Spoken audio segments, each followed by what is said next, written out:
Good afternoon, Americans. This is your favorite alien, and Bubba,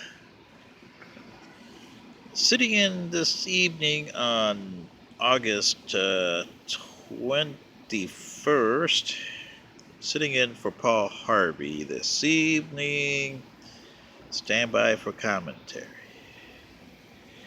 Well, Americans, Mr. Paul Harvey, and I know Mr. Paul Harvey Jr., would agree with me on this commentary. And they would probably, Mr. Harvey would do it somewhat similar. So here it goes. Well, Americans, it seems like you have an issue with history. Well, every civilization has had issues with their history. In one way or another, you're no exception. They've always tried to change history, erase history, obliterate history, or whatever. Has it worked? No, because subsequent civilizations have found it. From the earliest known civilizations like the Sumerians, who tried to bury Sargon. And Sargon was, how would you say, a very bad ruler. Kind of a Nazi, Hitler of his era. He introduced things that we have today. Terrorism, assassinations, kidnappings, extortion. All those were introduced by Sargon. Yet, the Sumerians tried desperately to avoid his rule because it went contrary to what they preached. The Egyptians had not one but two rulers they tried to avoid. Number one would have been Hatshepsut, who was a female ruler. She was actually a regent for the ruler, but she took advantage for 17 years and became a de facto ruler. When Thutmose II died, Thutmose III, which was a little baby, about 2 or 3 years old or something like that, well, he couldn't ascend the throne, so Hatshepsut was supposed to be the regent for him, but she went far more than a regent. She assumed the title of a pharaoh, and you can see in Egypt, over there in the Valley of the Kings, she built that nice temple there.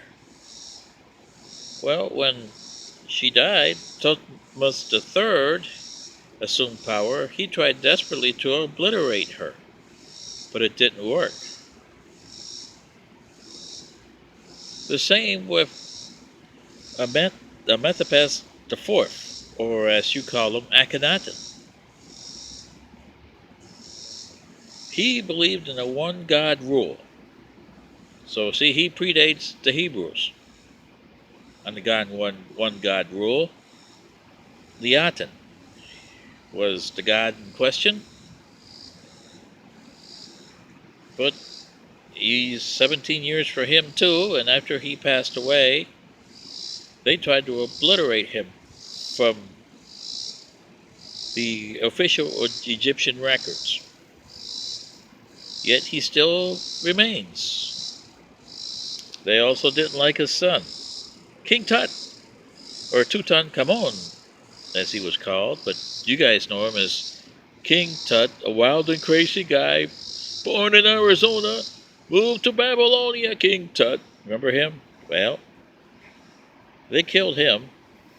I tried to obliterate any vestiges, and it didn't work.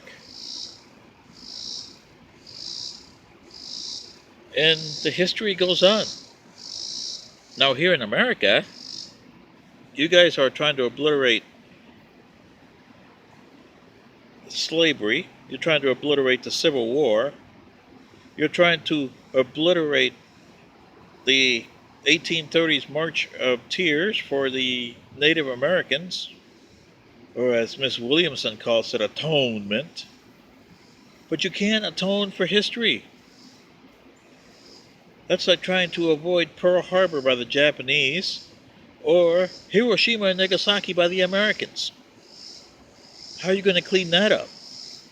The Japanese, it's still a shame and a stain on them. You got to understand the Japanese way. To them, that losing the war is a stain. And it gets thrown in because they have generation after generation.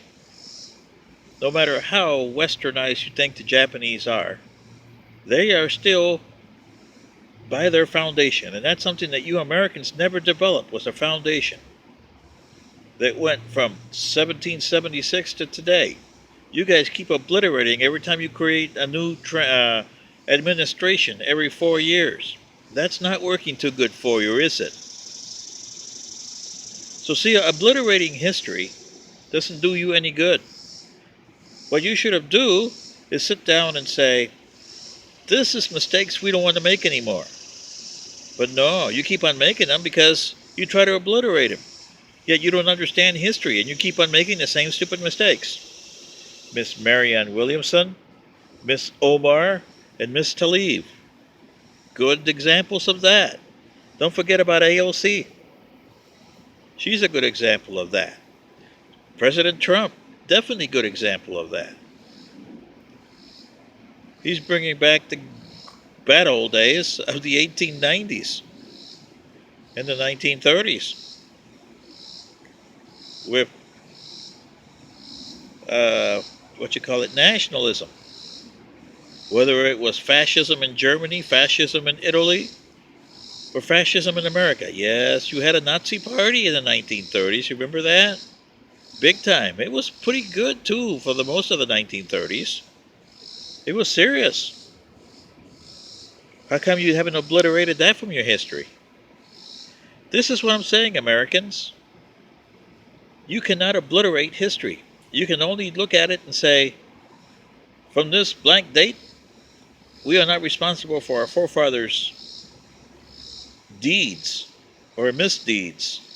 And we are responsible and accountable for our own deeds going forward. But you won't do that because you don't have the cojones, or as you say in English, backbone to do that. Anyway, sitting in for Paul Harvey, this is your favorite alien and Bubba. Good day.